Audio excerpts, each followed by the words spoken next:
6 जूनला आपण सगळ्यांनी पाहिलं, दिल्लीच्या जंतर मंतरवर हजारो लोक आले होते काँग्रेस जनता पार्टीच्या शांतीपूर्ण आंदोलनासाठी। याच्यावर एक गोष्ट सिद्ध झालेली आहे आता की या देशाचा जो तरुण आहे, जो यूथ आहे, तो आता घाबरणार नाहीये, तो आता मागे सरकणार नाहीये। नीटच्या परीक्षेत आतापर्यंत 6-7 विद्यार्थ्यांनी आत्महत्या केलेली आहे। सीबीएसईचे जे 17 लाख स्टुडंट्स आहेत त्यांचं फ्युचर अफेक्ट झालेले आहे। एसएससी जीडीचे अजून 16 लाख स्टुडंट्स आहेत, त्यांचं फ्युचर अफेक्ट झालेलं आहे। असं एकंदरीत पाहिलं तर आपण एसएससी जीडी, नीट, सीबीएसई आणि सीयूईटी हे स्टुडंट जर बघायला गेले तर 1 करोडपेक्षा जास्त स्टुडंट्सचे फ्युचर अफेक्ट झालेलं आहे। तरीही याची जिम्मेदारी घ्यायला कोणी तयार नाहीये। त्यासाठी आम्ही 6 जूनला जंतर मंतरवर आंदोलन केलं होतं आणि आम्ही डिमांड केली आहे की धर्मेंद्र प्रधान यांनी तुरंत रेजिग्नेशन दिलं पाहिजे, कारण की जिम्मेदारी घ्यावं लागेल। देशातले 5-6 स्टुडंट जे उद्या जाऊन डॉक्टर बनले असते, ज्यांनी दुसऱ्यांचे प्राण वाचवले असते, आज त्यांनाच त्यांचा जीव द्यावा लागलाय। कशामुळे? सिस्टमच्या फेलियरमुळे। तर याची जिम्मेदारी कोणीतरी घेतली पाहिजे आणि त्यासाठी आम्ही सांगितलेलं की धर्मेंद्र प्रधान यांनी शनिवारपर्यंत राजीनामा दिला पाहिजे। राजीनामा जर नाही झाला तर आम्ही देशव्यापी आंदोलन सुरू करणार आहे आणि त्याची सुरुवात उद्या पुण्यापासून सुरू होणार आहे। पुण्यात उद्या 4 वाजता आम्ही आमचा शांतीपूर्ण प्रोटेस्ट करणार आहे आणि त्यानंतर आम्ही लखनौ, अमृतसर, जयपूर, बँगलोर इथेही आम्ही प्रोटेस्ट करणार आहे। तर आमची परत एकदा विनंती आहे की तुम्ही काही करून जिम्मेदारी घ्या, नैतिक जिम्मेदारी घ्या। तुमच्यामुळे स्टुडंट्स आत्महत्या करतायत, लाखो करोडो स्टुडंट्सचं भविष्य बर्बाद होते, तुमच्यामुळे सगळं वाटोळ होऊ लागलं स्टुडंट्सचं। याची कोणीतरी जिम्मेदारी घ्यायला पाहिजे। देशात आज अकाउंटेबिलिटी राहिली कुठे? स्टुडंट्स ओरडू लागले, थकून चालले, पेपर लीक होऊ लागले, सर्व्हर डाऊन होऊ लागले। कोण जिम्मेदारी घेणार याची आणि कधीपर्यंत असं चालणार आहे?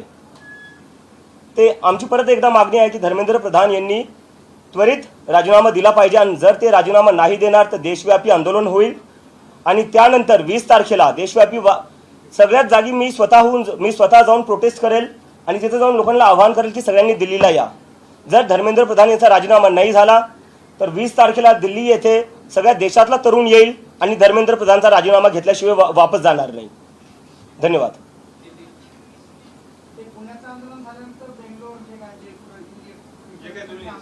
एकदा मी हिंदीत करून देऊ आता परत। ओके।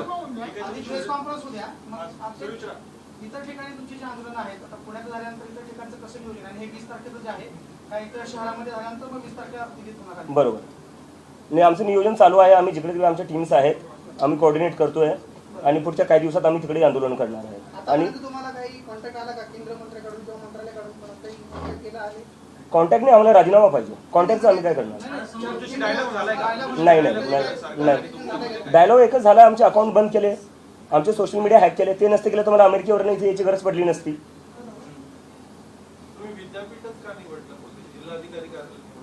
विद्यापीठात काय प्रॉब्लेम आहे सर? नाही प्रॉब्लेम काय? एज्युकेशनची जी आंदोलन होतात त्या संबंधित इन्स्टिट्यूटमध्ये होत असतात। विद्यापीठ सर मला काय वाटतं ना, कुठं आंदोलन करतोय कुठं करतोय हा प्रश्न आहे का सर? 6 स्टुडंट्सनी आत्महत्या केलेली आहे, ते सोडून आपण कुठं प्रोटेस्ट करतोय, प्रोटेस्टची जागा कोणती, त्यावर आपण डिस्कशन करतोय। काय अर्थ आहे या सगळ्या गोष्टींना सर? प्लीज प्लीज म्हणजे मुद्दे आपला जो मुद्दा आहे त्याची सेन्सिटिव्हिटी समजून घ्या सर। नाही मी समजतोय, मी समजतोय। साधारणतः जेव्हा आंदोलन होतं तेव्हा कलेक्टरला निवेदन दिलं जातं वगैरे अशा गोष्टी होत असतात म्हणून आम्ही हा प्रश्न विचारतोय। तुमच्या आंदोलनाच्या स्थळावर आम्हाला काही आक्षेप घ्यायचं कारण नाही। नाही बरोबर आहे तुमचं, पण माझं आहे की परमिशन भेटलेली आहे, तिथे काही प्रॉब्लेम नाही आहे। प्रोटेस्ट कुठेही हो, 6 विद्यार्थ्यांनी आत्महत्या केलेली आहे, लाखो करोडो स्टुडंट्सचं आयुष्य जे आहे ते त्याच्यावर मोठा क्वेश्चन मार्क आहे। मला वाटतं आपण त्याच्यावर थोडं फोकस करूया। नरेंद्र मोदी हे धर्मेंद्र प्रधान यांचा राजीनामा घेतील असं तुम्हाला वाटतंय का? कारण की तुमच्या पहिल्या दिवशीचे आंदोलन होतं तर त्यांना प्रतिसाद मिळाला, पुढे देखील प्रतिसाद मिळेल, काय एकंदरीत वाटतं? मला असं वाटतं जर ते रशिया युक्रेनचं वॉर थांबवू शकतात तर राजीनामा तर घेऊ शकतात। आम्ही 20 तारखेला आता दिल्लीत जाणार आहे, त्याच्या आधी आम्ही देशभर आंदोलन करणार आहे। हां आम्ही आता परत सांगतोय 20 तारखेला दिल्लीत होणार आहे, आधी त्याच्या आधी आम्ही देशभर आंदोलन करणार आहे। नेमका काय फरक पडला, काय बदल झाला, लोकांचा तुम्हाला पाठिंबा वाढला? पहिल्या आंदोलनानंतर काय काय झालं? काँग्रेस जनता पार्टीमध्ये कसं बदल घडले, काय झाले? पहिल्या आंदोलनात तिथे जाऊन मला कळलं की देशभरातून तिथं लोक आलेली होती, म्हणजे सिक्कीमवरनं लोक आली होती, जम्मू काश्मीरवरनं लोक आली होती, केरळवरनं लोक आली होती, तमिळनाडूवरनं आली होती, काही लोक ओडिसावरनं आली होती, बंगालवरनं आली होती। आणि त्याच्यानंतर त्यांचं असं झालं की आता हे देशभर वाढलं पाहिजे, म्हणजे मला तिथं भरपूर जे सगळे तरुण जे आलेले होते देशभरातून त्यांनी मला सांगितलं की तुम्ही देशभर करा आणि त्याच्यामुळे आम्ही आता वेगळ्या वेगळ्या राज्यात करणार आहे. आंदोलन दाबण्याचा प्रयत्न होतोय, काही धमकीचं फोन किंवा घरच्यांना असं काही थ्रेटनिंग असं काही होतं? म्हणजे हे तर चालूच आहे, माझ्या घरच्यांना धमक्या भेटताच आहेत, ते चालूच आहे. आणि मला आता सोशल मीडियावर आताच म्हणजे इथे येण्याआधी मला म्हणलं तू ये प्रेस कॉन्फरन्सला, आम्ही कॉक्रोच मारण्यासाठी हिट घेऊन ठेवलेला आहे. तर अशा प्रकारच्या धमक्या चालूच आहेत. कुठेतरी सरकार सिरियसली घेत नाहीये युथचे प्रश्न. आता म्हणजे मला कळत नाही की अजून सरकारला कशाची वाट बघते. स्टुडंट्स आत्महत्या करताय, 1 करोडपेक्षा जास्त स्टुडंट्सचं फ्युचर अफेक्टेड झालेलं आहे. अजून म्हणजे काय करावं लागणार आहे सिरियस व्हायला तुम्हाला? म्हणजे सिरियस कुठं ना कुठं व्हावंच लागणार आहे. घेत नाही, that is absolutely right. Abhijit, तुम्हाला बाकी कुठल्या पार्टीचा सपोर्ट आहे किंवा पाठिंबा दिले का बाकी कुठल्या पार्टी? नाही, मी एक गोष्ट क्लिअर करू शकतो की कॉक्रोच जनता पार्टीसोबत कोणीही असोसिएटेड नसणारे कुठलीही पॉलिटिकल पार्टी आम्ही कोणाला इन्व्हॉल्व्ह होऊ नाही देणार आहे. बट कुठल्याही पार्टीला जर स्टुडंट्सच्या मुद्द्यावर आम्हाला समर्थन द्यायचं आहे, युवकांच्या बेरोजगारीच्या मुद्द्यावर आम्हाला समर्थन द्यायचं आहे, ते आम्हाला समर्थन देऊ शकतात. कारण की जर तुम्हाला युवकांच्या मुद्द्यांवर राजकारण करायचं आहे, आमच्या मागण्यांना तुम्हाला समर्थन करायचं आहे, यू आर वेलकम. अमेरिकेतून हाकलून दिलं म्हणून तुम्ही हे सगळं करताय आणि भारतात आलात.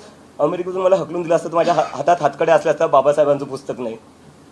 कॉक्रोच जनता पार्टी जेव्हा सोशल मीडियावर सुरू झाली तेव्हा देशभरात अनेकांनी कोण प्रदेश अध्यक्ष कोण शहराध्यक्ष अशा घोषणा केल्या.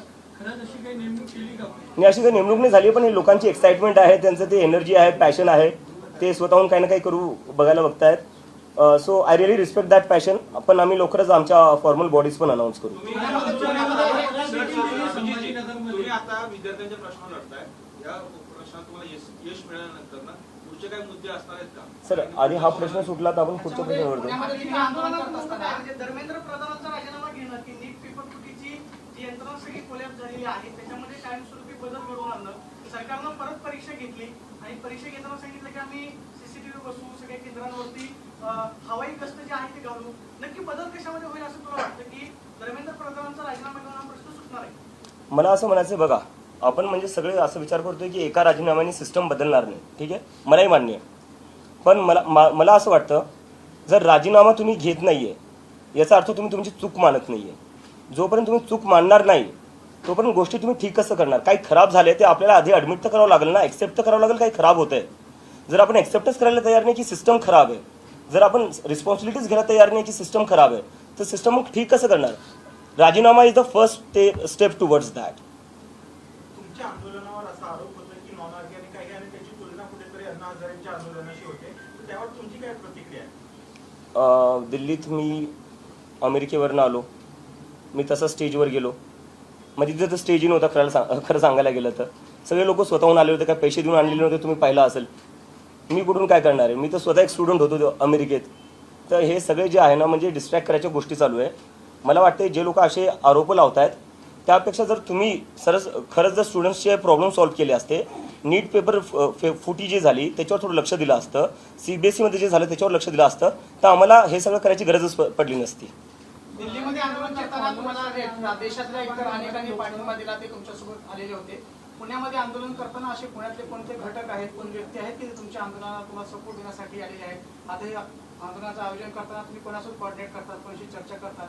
ही मंडळी कोण आहे की तुमच्यासोबत पुण्यामध्ये भक्कमपणे उभे राहिली? नाही, पुण्याचे जेवढे काही स्टुडंट्स युनियन्स आहेत ते सगळे MPSCचे असो, पुणे युनिव्हर्सिटीचे असो, ते सगळेच आमच्या सपोर्टमध्ये आहे. बाकी आम्ही एक लवकरच प्रेस रिलीजमध्ये बाकी सगळी इन्फॉर्मेशन टाकून देऊ. सोशल मीडियाचे फॉलोअर्स आणि आंदोलनात सहभागी होणारे फॉलोअर्स याच्यात काय खूप फरक जाणवतोय, कशामुळे जाणवतो? सर, नाही, पहिले जेव्हा हे सुरू झालं होतं 15 तारखेला, 15 मेला सुरू झालं होतं कॉक्रोच जनता पार्टी, तेव्हा भरपूर लोक बोलत होते की हे सोशल मीडियापुरतंच राहणार आहे, जमिनीवर कुणी येणार नाही.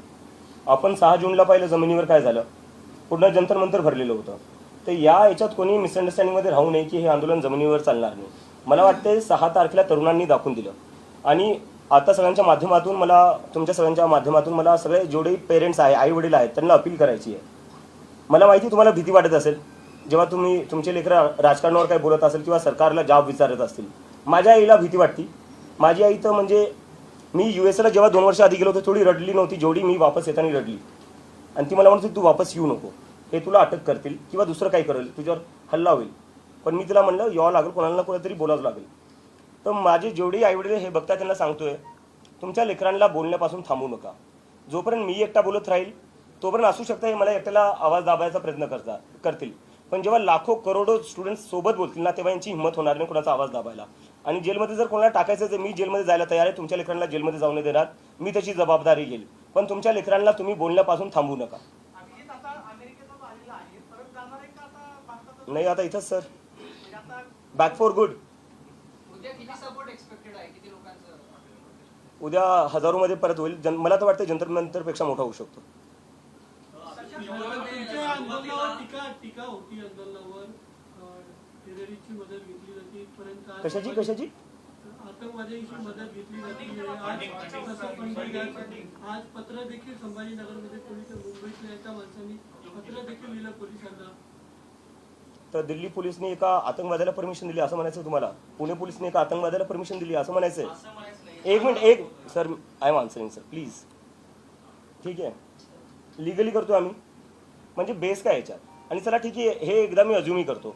चला म्हणजे मी एक पाहिलं, वेदांत जो होता 17 वर्षाचा स्टुडंट, ठीक आहे, त्या 17 वर्षाच्या स्टुडंटला पाकिस्तानी बोलण्यात आलं जेव्हा त्यांनी CBSE मध्ये काय घोळ चालला तो एक्सपोज केला.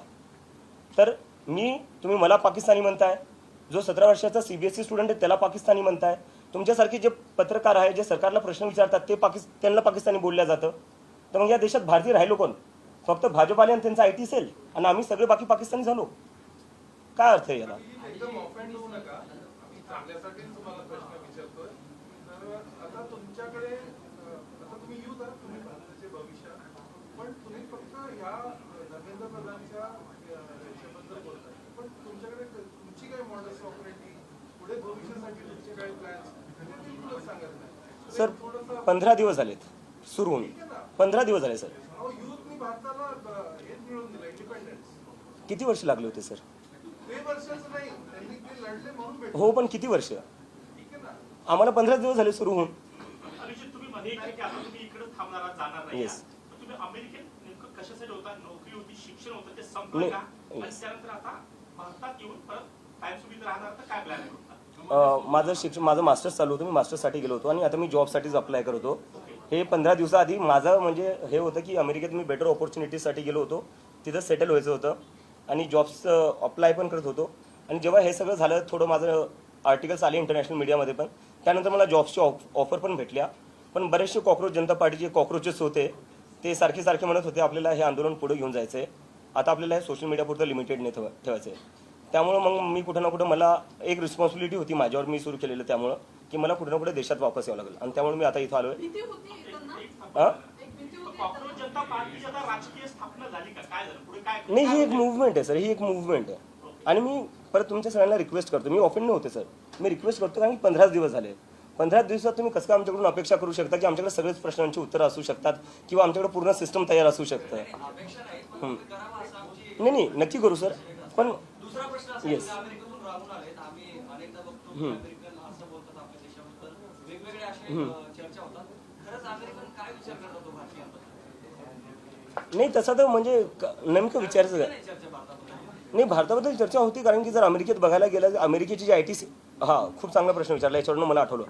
अमेरिकेची जी IT आहे, IT इंडस्ट्री, ते सगळे भारतीय चालवतात. सिलिकॉन व्हॅली जी आहे तिथं सगळ्या मोठ्या पोझिशन्सवर सगळे भारतीय आहेत. अमेरिकेत जर हायेस्ट पेईंग कम्युनिटी कोणती आहे ती भारतीय आहे. तर असं नाही की आपल्या देशात टॅलेंट नाही आहे, आपल्या देशात खूप टॅलेंट आहे. आपल्या देशात टॅलेंट इतकं आहे की युरोप असो का अमेरिका, तिथं सगळ्यात हायेस्ट पेईंग जॉब्स जे आहे ते भारतीयला भेटतात. पण आपल्या देशात काय होतंय? आपल्या देशात ती ऑपॉर्च्युनिटी आणि प्लॅटफॉर्म का नाही भेटत आहे जो बाहेर देशात भेटतोय? नीटचा पेपर तो फुटला, त्याला जबाबदार कोण आहे? म्हणजे NTA चा संपर्क मराठवाड्यातल्या अनेक क्लासेस चालवायचे झाला. पेपर होण्याच्या आधी 10 दिवस त्यांच्याकडे पेपर होता. NTA मधले जे तज्ज्ञ असतात त्या तज्ज्ञांनी ते प्रश्न जे आहेत ते क्लासेसपर्यंत पोहोचवलेले होते. हे नक्की गळती कशी झाली? म्हणजे सरकारचे फेल्युअर आहे की NTA मधले याच्यामध्ये दोषी आहेत, त्याच्यामुळे मग NTA कर्मचारी अधिकाऱ्यांवरती कारवाई करा? सरकारच्या आतल्या लोकांशिवाय कोणतीच गोष्ट लीक नाही होऊ शकत. आणि मला वाटतं त्यामुळेच एज्युकेशन मंत्रालयात थोड्या दिवसाआधी आग लागली होती. आता मला आता निघायचं, हिंदीमध्ये मी करतो. अमेरिकेत शिक्षण घेतलंय, तिथली समजा एज्युकेशन प्रणाली जवळ पाहिली, काय बदल व्हायला पाहिजे, काय झालं पाहिजे, काय सर त्याच्यावर आपण नंतर बोलू. आता आपण मुद्द्यावर नाही, मला एकदा आता हिंदी मी हिंदीत बोलतोय. मला टायमाचं लिमिटेशन आहे.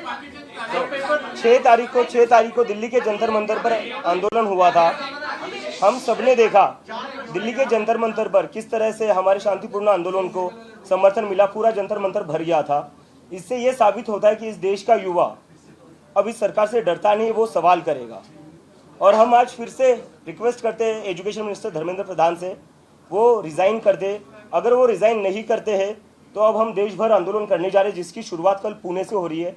कल पुणे यूनिवर्सिटी में सभी लोग, सभी छात्र एमपीएससी के हो, नीट के हो, सभी छात्र आएंगे और एक बहुत बड़ा आंदोलन करेंगे और हम धर्मेंद्र प्रधान का रेजिग्नेशन की डिमांड करेंगे। इसके बाद लखनऊ, अमृतसर, जयपुर, बेंगलोर जैसे जगह पर भी मैं खुद जाकर आंदोलन करूंगा और ये आंदोलन पूरी तरह शांतिपूर्ण होगा और डेमोक्रेटिक होगा। और इसके बाद भी अगर धर्मेंद्र प्रधान रिजाइन नहीं करते हैं तो हम सब इस देश के युवा दिल्ली में फिर से 20 तारीख को जंतर मंतर पर आएंगे और धर्मेंद्र प्रधान का रेजिग्नेशन लिए बिना नहीं लौटेंगे। और मैं आखिर में ये कहना चाहता हूँ सभी लोगों से, सभी स्टूडेंट से, सभी युवाओं से, अब हमें सबको मिलकर आवाज़ उठानी पड़ेगी। जब तक ये लोग हमारी बात नहीं सुनते, हमें सबको साथ में आना पड़ेगा। कब तक इस देश में स्टूडेंट सुसाइड करते रहेंगे, कब तक इस देश में पेपर लीक होते रहेंगे, कब तक इस देश में सर्वर डाउन होते रहेंगे और उसके बाद भी मंत्री अपनी कुर्सी पर बने रहेंगे। अगर आपकी एक गलती हो जाए, आपका फ्यूचर बर्बाद हो जाएगा। अगर आप कंपनी में कोई एक गलती कर दो, आपकी जॉब चली जाएगी। लेकिन यहाँ गलतियों पर गलतियाँ हुई जा रही है, लेकिन फिर भी रेजिग्नेशन नहीं हो रहा है। तो हमें कहीं ना कहीं इस देश में अकाउंटेबिलिटी फिक्स करनी पड़ेगी और उसके लिए सभी लोग हमारे आंदोलन को सपोर्ट करें। Thank you.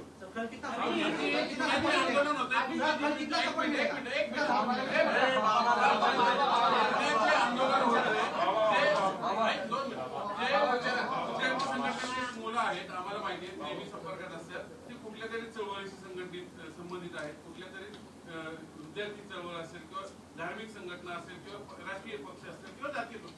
मग हे ऑर्गॅनिक जनता पार्टी, कॉर्पोरेट जनता पार्टी कुठं आहे? ही सगळी कुठेतरी संघटनेत काम करणारी मुलं आहेत। ऑर्गॅनिक जनता पार्टी कुठे येणार आहे? हे जनता, हे नागरिक नाही देशाचे, नागरिक आहेत पण कुठेतरी इतर संघटनेशी नाही असू द्या ना सर। तर ते एकरूप कसे होणार? नाही, मी तर म्हणतो भाजपचे लोक आले पाहिजे। भाजपच्या त्यांचेही लेकरं तर नीट आणि सीबीएसई परीक्षा देत असतील ना, त्यांचेही लेकरं सीबीएसई आणि नीटची परीक्षा देत असतील, त्यांनी आलं पाहिजे। आम्ही असं म्हटलं की काही दिवसांपूर्वी शिक्षण मंत्रालयाला आग लागलेली होती, सरकारचे लोक याच्यामध्ये सहभागी असल्याशिवाय होणार नाही। म्हणजे थेट शिक्षण मंत्र्यांचा सहभाग आहे का नीट पेपर फुटी प्रकरणात? मी अजून किती क्लिअर बोलू यापेक्षा? सीबीआय कडनं तुम्ही काय माहिती घेतली का या तपासाच्या संदर्भात? आणि दुसरी गोष्ट, या तपासामध्ये प्रामुख्याने जी लोक पेपर फुटीत होती ती पुण्यातली सहभागी होती, त्याच्या मागे नेमकं कोण आहे याबाबत काही तुम्ही माहिती घेतली का? सीबीआय माझ्यासोबत का बोलेल सर? मला तर वाटतं माझ्यावर सीबीआय रेड होईल। तुम्ही काय त्यांच्याकडे विचारणा केली? नाही।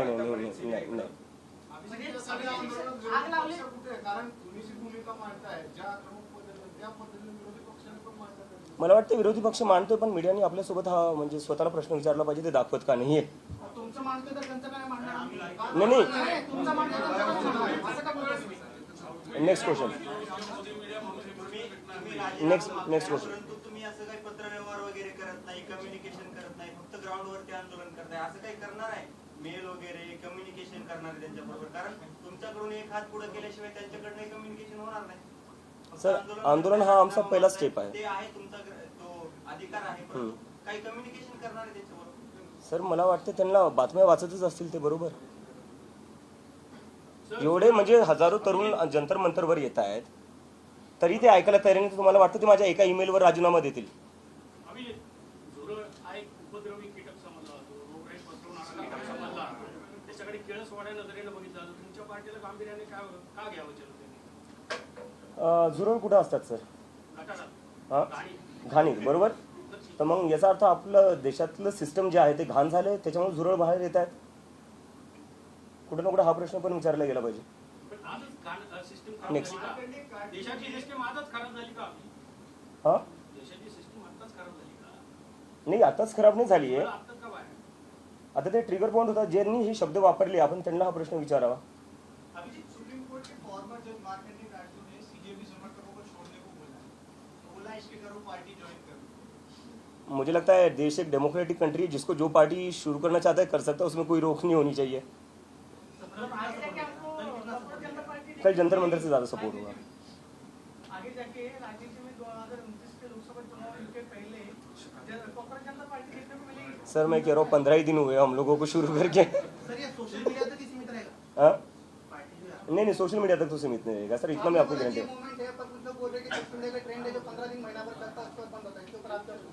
15 दिन हो गए जंतर मंतर पर आ गए हम, ट्रेंड तो कहाँ रहा, अब तो जमीन पर आ गए सर. खरं सांगायला गेलं तर मी काहीच प्लॅन करून केलं नव्हतं. मी प्ले स्टेशन खेळत होतो जेव्हा मी ते ट्विट केलं होतं, आणि त्याच्यानंतर मी एकदमच पाहिलं की लोकांचा खूप सगळा प्रतिसाद आला, आणि त्याच्यानंतर मी पाहिलं मग की आता प्रतिसाद आला तर एखादं हँडल सुरू करून टाकतो ट्विटरवर किंवा इंस्टाग्रामवर. दुसऱ्या दिवशी मी उठून पाहिलं त्याच्यावर 1 मिलियन फॉलोअर झाले होते. मग कुठं ना कुठं मला असं वाटलं अरे हे काय झालं आता. नाही भीती नव्हती वाटत, मी समजायचा प्रयत्न करत होते की काय चालू आहे, कशामुळे होतंय असं. त्यानंतर मी जेवढे लोक फॉलो करत होते, काही लोकांचे मेसेजेस येत होते, त्यांच्याशी संवाद करायला मी ट्राय केला, आणि त्याच्यात समजलं की लोक खूप जास्त हे जे तरुण आहेत, 19 वर्षाची मुलं होती ती, कोणी रिसर्चमध्ये जायचा प्लॅन करते, कोणी डेटा सायंटिस्ट बनायचा विचार करत होतं. तर त्या लोकांनी एकंदरीत ना पॉलिटिक्सवरनं गिवअप करून टाकलं होतं. जेवढ्या पॉलिटिकल पार्टीज आहे त्यांनी एकदमच त्यांच्या एक्सपेक्टेशन्स संपल्या आहेत त्यांच्याकडून, आणि त्यांना असं वाटलं की हा प्लॅटफॉर्म कुठं ना कुठेतरी आमच्यासाठी यूज होऊ शकतो. आणि त्यामुळे मग त्यांनी मला प्रेशर केलं की आता ही मुवमेंट तू सिरियसली घे, आम्हाला माहिती आहे तू मजाकमध्ये सुरू केली आहे, पण तू आता सिरियसली घे.